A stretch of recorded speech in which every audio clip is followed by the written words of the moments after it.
Telugu Desam party అధ్యక్ష 42 సంవత్సరాలు పూర్తయింది.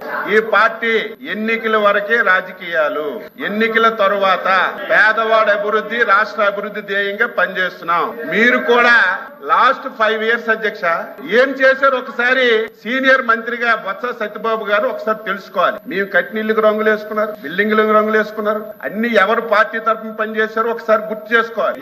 మళ్ళీ చెప్తున్నాం ఈ ప్రభుత్వానికి శాసన మండలి ద్వారా మీ ద్వారా ప్రజలకు తెలియజేస్తున్నాం. ఈ పార్టీకి, ఈ ఎన్డీఏ ప్రభుత్వానికి రంగు లేదు, రుచి లేదు, వాసన లేదు, ధనవంతులు లేడు. ఈ పార్టీకి, ఈ ప్రభుత్వానికి క్రైటీరియా అధ్యక్ష, క్రైటీరియా పేదవాడే క్రైటీరియా. రాజకీయ పార్టీలతో సంబంధం లేదు, కులాలతో సంబంధం లేదు, మతాలతో సంబంధం లేదు. అర్హత కలిగిన ప్రతి ఒక్కరికి అన్ని పథకాలు ఇస్తాం.